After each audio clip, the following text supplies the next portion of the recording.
Pour notre chronique de cette semaine, tu vas nous parler des cafés-rencontres que ton organisme, l'Association des auteurs et auteures de l'Outaouais, organise. Est-ce que Oui, tu peux m'en dire un petit peu plus, s'il te plaît? oui, donc Café Rencontre, c'est un événement qui a lieu tous les deuxièmes dimanches du mois à la bibliothèque de la Maison du Citoyen à Hull. Et puis, c'est des endroits où les auteurs de la région peuvent venir et s'inscrire.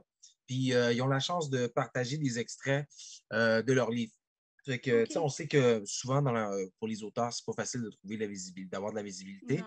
Donc, cet événement-là, organisé en collaboration avec Serge Cam, qui est un poète de la région, permet justement aux auteurs de différents univers de juste venir puis pouvoir partager quelque chose qu'ils viennent de publier jusqu'à tout récemment, ou juste réseauter puis de rencontrer des gens. Donc, vous prévoyez d'en faire à quelle fréquence environ pour l'année 2023? Pour l'année 2023, on a 3-4 dates qui sont confirmées pour janvier, février et mars. OK. Donc, avec le succès qu'il y a présentement, puis le bassin d'auteurs qui se retrouve à l'Association des auteurs de l'Outaouais, plusieurs personnes ont le goût de participer à Mhm. ça. Ça leur permet justement de faire vivre leur littérature. C'est dans un milieu aussi où la littérature, c'est souvent contingenté, Ouais. c'est pas facile. Donc, c'est une belle vitrine pour ces gens-là. Mhm. Est-ce qu'il y a déjà des auteurs de la région qui ont confirmé leur présence? Oui, on en a plusieurs. On a José Claire, le poète José Claire. On a Chantal Desrochers. Euh, Oui, Ça c'est sera pas correct. long. Gilbert Troutet, mon Dieu, Annie Coutu, Louise Dumoulin, la slameuse Lise Caro, Carole Fréchette. Donc, tous des gens vraiment qui baignent dans Mhm. la littérature depuis longtemps ou des gens, des nouveaux Ouais, aussi. oui, Là. oui. En fait, est-ce que c'est seulement des auteurs reconnus qui peuvent partager leurs textes? C'est comme, c'est un micro ouvert. Donc, tout le monde peut y OK. aller, peuvent s'inscrire. Mhm. Ils n'ont qu'à contacter Serge Cam à fidélité à soi à commercial@hotmail.ca. Et OK, puis, ouais, ou aller sur notre site web, ils vont trouver les informations. Donc, n'importe qui peut s'inscrire. C'est parfait. vraiment ouvert à tout le monde. OK. Puis, juste pour nous donner une idée un peu là, du déroulement, est-ce que tu as des petites anecdotes à nous faire part là, des derniers cafés rencontres qui ont lieu? Ben, anecdote, je peux dire que, bon, donc, on alloue un temps de 15 minutes par personne. Donc, Mhm. faut pas que ça dépasse. Donc, souvent, les gens, ils veulent aller plus loin, mais on est comme, ah, il faut arrêter, ça s'arrête là. Donc, Mhm. ça, c'est des genres de choses qui peuvent arriver, mais sinon, c'est tout dans la bonne ambiance.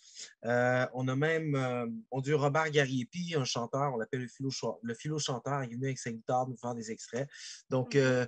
il y a du monde de toutes sortes de milieux, pas juste le livre, des fois la chanson aussi. Donc, Mhm. et puis, ça se fait dans une bibliothèque, c'est un bel endroit. Et le café est gratuit aussi, donc les gens peuvent juste. L'entrée est gratuite, le café est gratuit. Donc, ça Mhm. vaut vraiment la peine.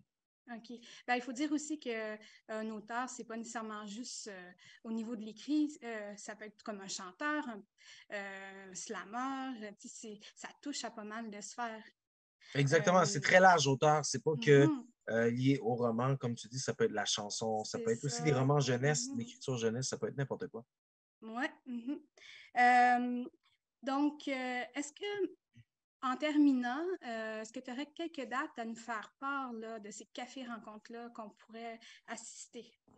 Oui, donc le 11 décembre, c'était mon Dieu, pardon, celle, la dernière de décembre. Ensuite de ça, les gens peuvent regarder pour les prochaines dates en 2023. Il va y en avoir une en janvier. Ce sera le 15 Mhm. janvier. Ensuite, il y en aura un autre en février.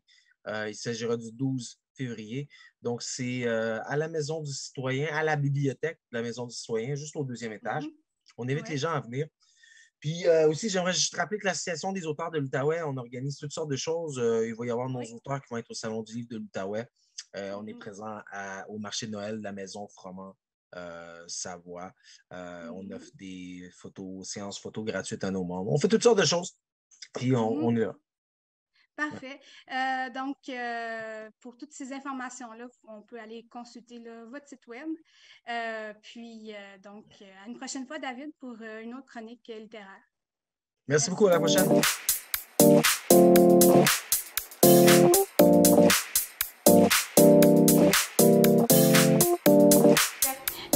Jessie, c'est notre première chronique de l'année ensemble.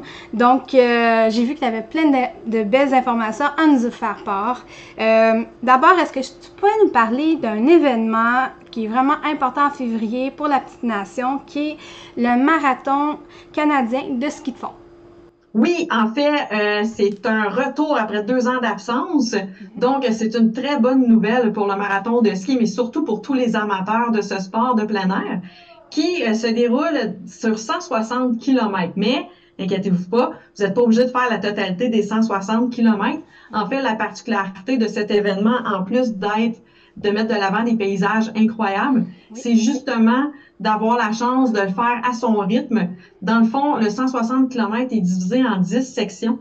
Donc, les gens peuvent faire de 12 à 160 km. Okay. Ça se déroule, ouais, c'est vraiment intéressant. Ça se déroule sur 2 jours, soit du 10 au 12 février. Le samedi, le départ se fait à Mont-Tremblant. L'arrivée se fait à Montebello. Et le lendemain, on part de Montebello pour se rendre là, du côté de Gatineau. C'est un événement qui existe depuis 1967. Donc, c'est vraiment une tradition pour nous en Petite Nation, cet événement, et on est vraiment content de l'accueillir cette année de nouveau sur notre territoire. Oui, après 2 ans, on s'est ennuyé. Puis, en plus, on peut se faire un parcours personnalisé, donc c'est parfait. Tout à fait. Puis si on va sur le site skimarathon.ca, vraiment, toutes les sections sont super bien décrites. On peut voir c'est intermédiaire, facile. Donc, vraiment, là, tous les amateurs peuvent être comblés par cet événement-là. Ah, ben c'est super. Puis en plus, on est vraiment chanceux parce qu'on a eu plusieurs bordées de neige ces 2 derniers mois qui fait en sorte qu'on peut vraiment en profiter. Puis, tu as de belles suggestions là, à nous proposer pour les amateurs de plein air, justement, en rapport avec la neige. Tout à fait. Ben, il y a le ski de fond, mais il y a plein d'autres activités. Je sais qu'il y en a beaucoup qui aiment la glissade, la randonnée, la raquette. Eh bien, le Parc des Montagnes Noires propose toutes ces activités, en plus d'avoir un belvédère, une tour, un chalet chauffé. Mais en plus, ce que j'aime du Parc des Montagnes Noires, c'est que oui, on peut pratiquer toutes ces activités-là, mais aussi la luge autrichienne pour les plus aventureux. J'en ai encore des marques. Mais il y a aussi la possibilité de dormir sur place dans un refuge. Donc, c'est vraiment un retour dans le temps. Pas d'eau, pas d'électricité. Il y a un poêle à bois quand même, là. On peut se chauffer. Mais c'est vraiment une activité, là, pour profiter de l'hiver à fond, revenir dans le temps, se ressourcer. Donc, je trouvais ça original là, pour commencer l'année. Des fois, on veut sortir de sa zone de confort. Ben, le Parc des Montagnes Noires le permet. Eh bien, c'est super, c'est un retour à la nature, donc pour ceux qui voudraient avoir un avant-goût. Puis, en terminant, pour les amateurs de musique, ils n'ont pas été laissés de côté non plus là, dans la Petite Nation. Donc, est-ce que tu pourrais nous en parler un petit peu plus? Oui, tout à fait. C'est pas tout le monde qui aime faire des activités extérieures. Il y en a qui sont plus intérieures, qui n'aiment pas le froid, ils ont le droit. Et bien, pour ça, on est vraiment chanceux parce que il y a aussi, je vous ai parlé de ski de fond tantôt, bien, on a le club de ski des Montagnes Blanches là, à Saint-André qui fait un travail incroyable. C'est des pistes bénévoles qui vont de Saint-André à Saint-Six. Et là, vous allez me dire, ben, c'est la culture dont on parle. Oui, je veux vous amener au fait que le sentier, il est à l'entrée du pub Saint-André.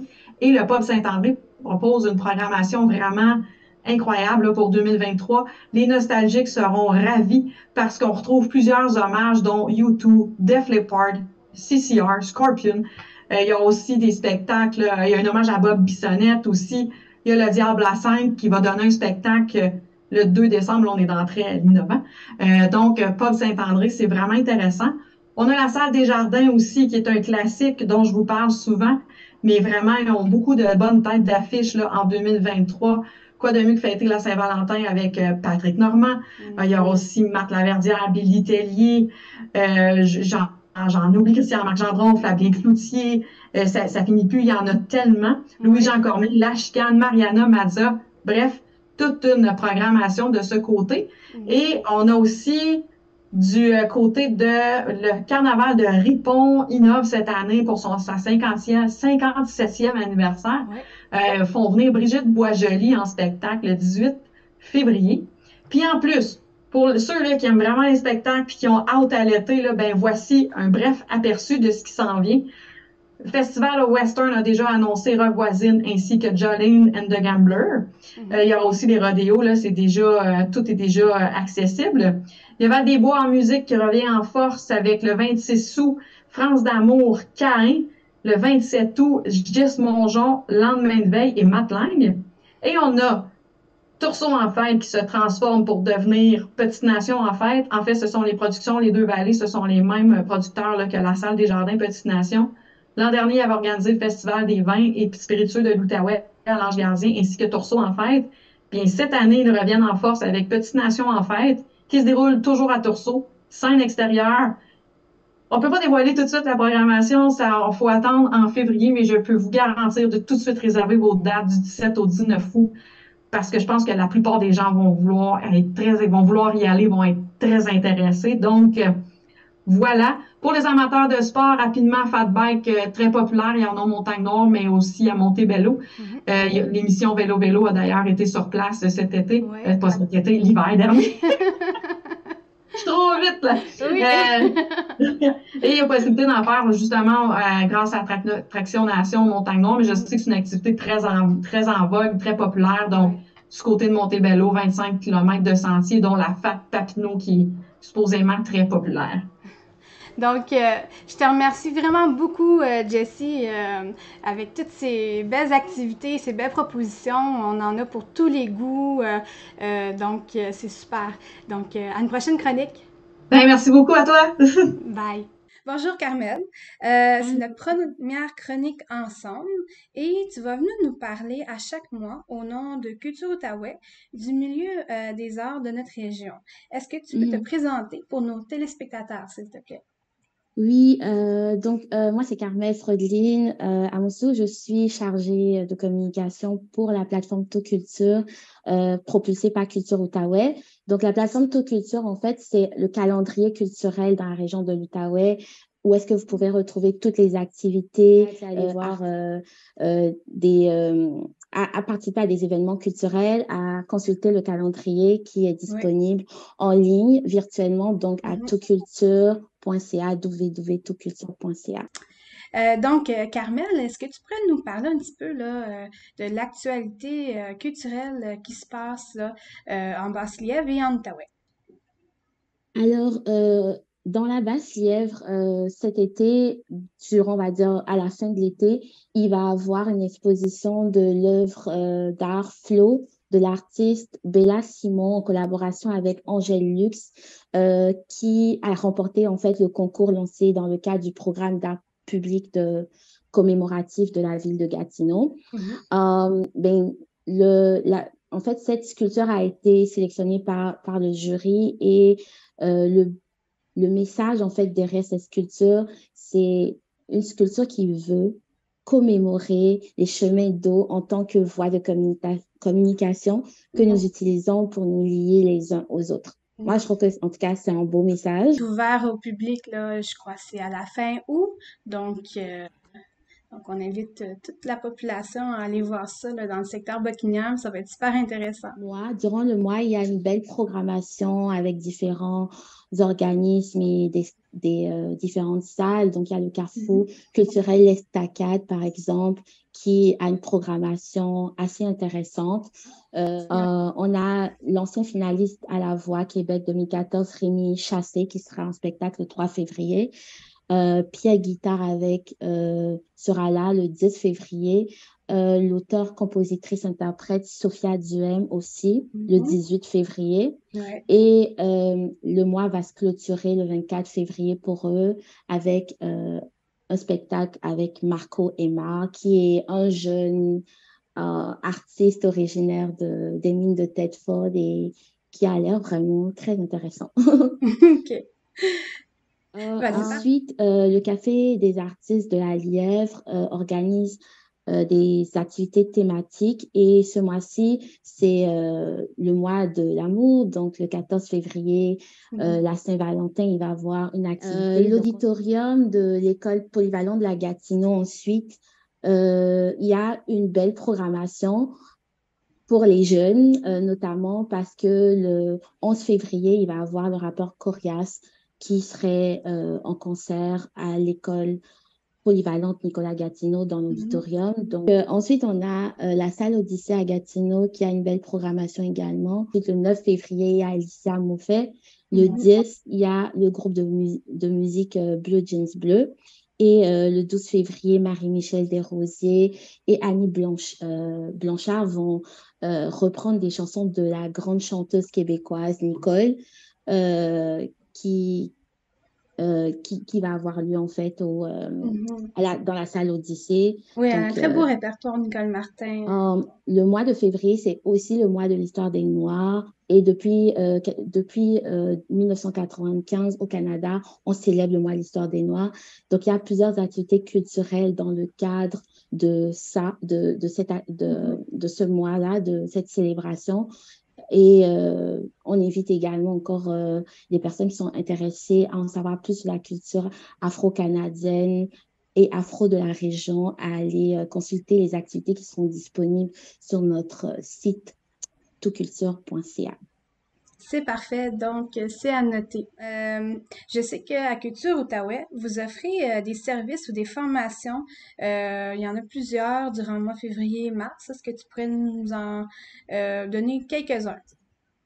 Oui, durant le mois de février, à Culture Outaouais, on a 2 formations qui s'en viennent. Donc, une formation le 1er février avec l'univers WordPress pour montrer aux artistes comment créer leur site Internet et comment rayonner à travers le site Internet. Et le 15 février, on a une activité de comptabilité. Et on vous invite à aller consulter en fait plus d'informations sur le site internet de Culture Outaouais à cultureoutaouais.org et vous inscrire en fait à la formation. Oui, puis c'est super comme formation, surtout au niveau de la comptabilité. Là, des fois, en tant qu'artiste, on n'est pas nécessairement tous bons avec les chiffres, donc c'est toujours intéressant de prendre une formation. Exactement. Donc, en terminant, Carmel, est-ce que tu peux nous parler un peu de la découverte culturelle du mois chez vous? Ben oui, ben chaque mois, durant cette chronique Culture Outaouais, ben à travers cette chronique, on aimerait vous présenter des lieux culturels qui se distinguent ou des artistes de la région qui se distinguent. Donc, à chaque chronique, on va avoir la grande découverte culturelle du mois. Oui. Et pour ce mois-ci, on a pensé à Magali Lemay, qui est une artiste incroyable. C'est une auteure et scénariste et aussi comédienne de la région. Elle vient d'Elmer et elle va tenir pour la première fois au Théâtre de Lille du 1er au 12 février une représentation de sa pièce de théâtre Dans le bleu, intitulée Dans le bleu. Donc, c'est un ouvrage qu'elle a écrit, une pièce de théâtre qui est vraiment intéressant parce que ça met en exergue ses passions pour le voile, et le théâtre. Elle a même été récipiendaire du prix du CAC Artiste pour l'artiste de l'année en Outaouais. Fait que je vous invite à la suivre et à aller voir son spectacle, sa pièce de théâtre du 1er au 12 février. Et toutes les informations, encore une fois, sont sur Tout Culture, à notre calendrier culturel. Puis, si je ne me trompe pas, Carmel, tu auras un extrait à nous présenter. Oui, on a eu la chance de discuter avec elle et elle nous a expliqué un peu son parcours et surtout de quoi parle sa pièce de théâtre. Donc, on vous invite à regarder ça. C'est assez récent, en fait. Moi, je viens du milieu de l'interprétation puis de la mise en scène. J'ai fait mes études il y a quand même un certain temps dans la région d'Ottawa. Fait que ça fait plus de 20 ans comme il faut. Donc, j'ai surtout œuvré comme comédienne puis comme metteur en scène pendant les premières 20 ans de ma carrière. Puis l'écriture est venue à moi suite à un périple en mer, je dirais. Puis c'est là qu'est venue cette espèce d'écriture. Ce désir là, d'amener ma passion pour la voile et ma passion pour le théâtre ensemble. Dans le bleu, c'est pas compliqué en soi. Dans le bleu, c'est un récit autobiographique, c'est une épopée personnelle, c'est une odyssée. C'est en fait, concrètement, c'est une femme qui embarque sur un voilier, puis qui décide qu'il va traverser l'Atlantique. Donc, c'est principalement ça, sauf qu'il arrive plein de trucs, naturellement, comme dans la vie. Fait que son trajet va être chamboulé, elle va changer de bateau, il y a des choses personnelles qui vont lui arriver. Tu sais, c'est un peu un conte philosophique aussi, parce qu'il y a des réflexions sur la vie par rapport à ça aussi. Je suis très heureuse de enfin le présenter devant des salles qui peuvent être ouvertes à fond. Donc, on va présenter du 1er au 12 février au Théâtre de Lille. Donc, c'est parfait. C'est super intéressant. Puis j'ai déjà hâte à notre prochaine chronique. Donc, je te remercie beaucoup, Carmel. À une prochaine fois. Merci. Merci beaucoup. Bye.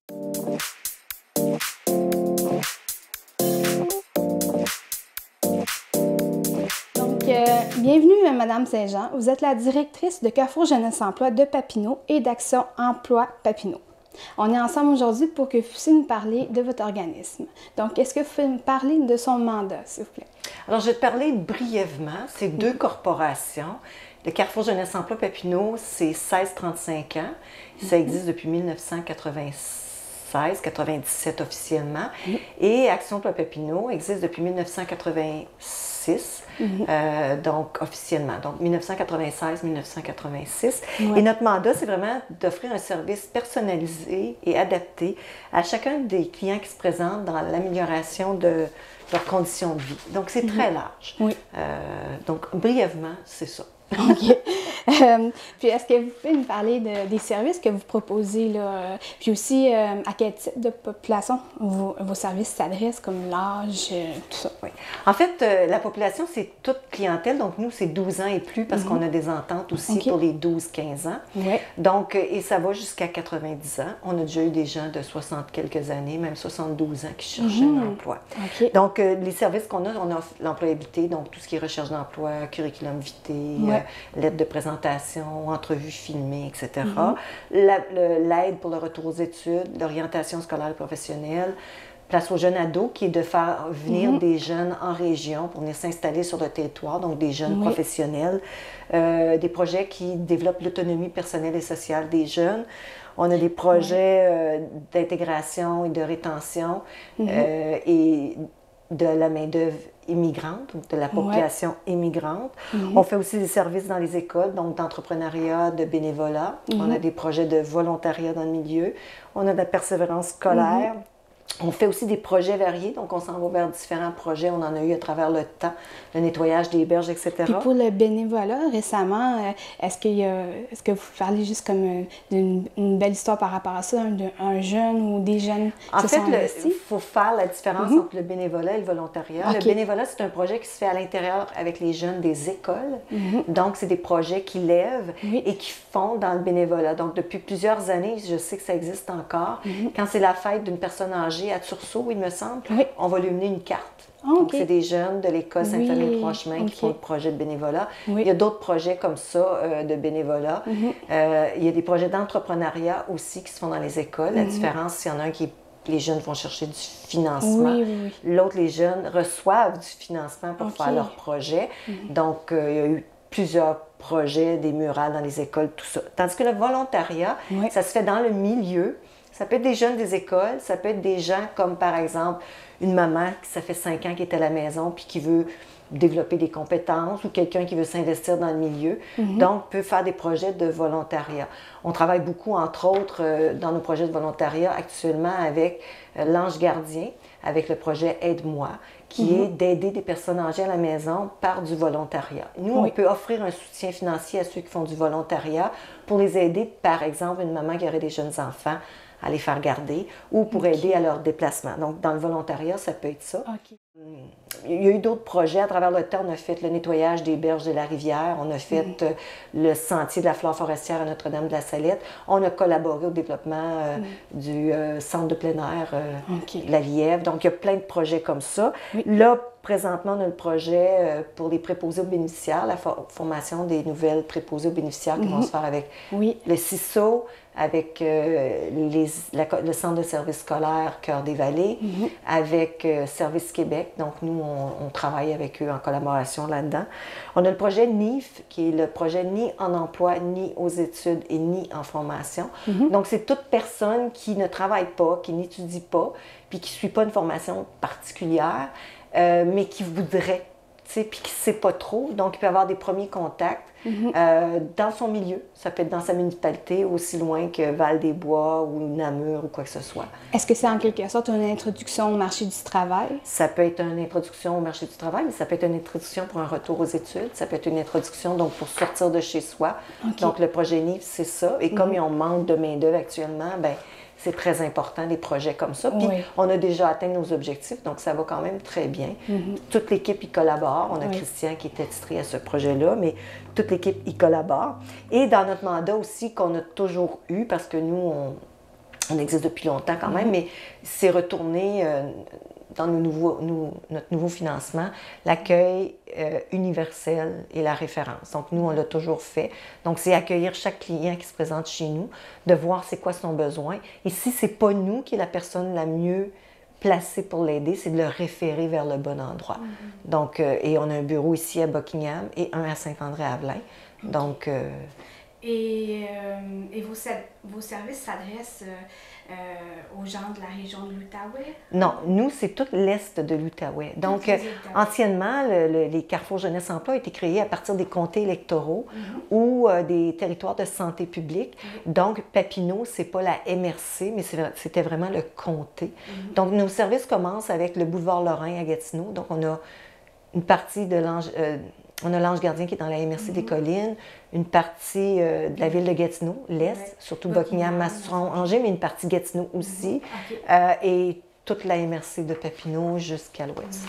On a beaucoup de projets. Le Carrefour Jeunesse Emploi a eu, dans la dernière année, un nouveau mode de financement qui nous permet d'aller, de retourner vers le milieu davantage, parce qu'à un moment donné, on était plus par entente de service, donc ça limitait un peu. Donc là, on peut aller plus large, donc on a des projets, on est en pleine croissance, donc on veut maintenir ce qui existe déjà et on veut aller vers d'autres projets, donc on veut relancer peut-être le projet « Je coach ma vie » avec les jeunes pour éviter le décrochage scolaire, les salons de l'emploi, les salons des services dans le milieu, des projets artistiques et culturels, la réussite éducative, l'accueil universel, j'en ai parlé, la collaboration et le soutien avec le milieu, le monde du travail, les partenaires, les chambres de commerce. Donc, on peut aller beaucoup plus large.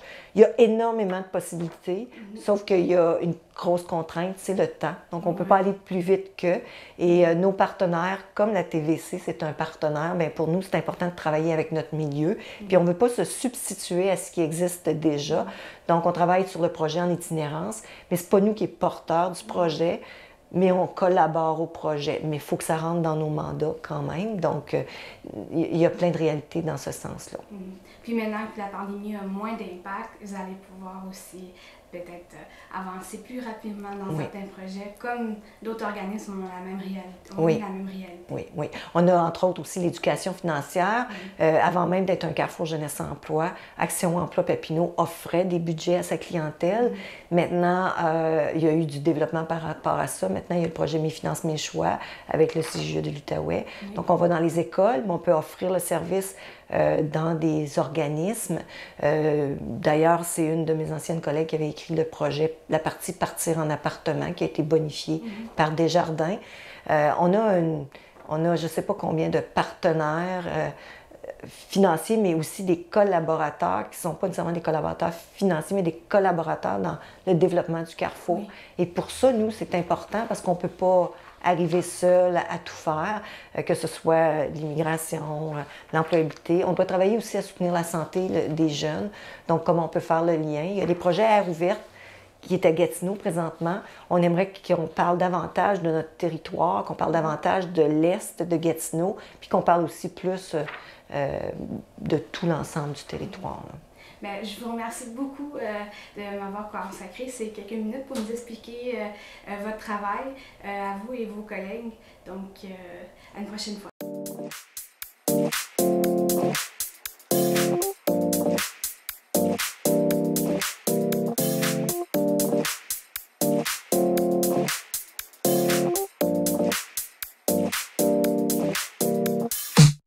Alive, let's hit the dance floor. Don't work too hard, my break her back.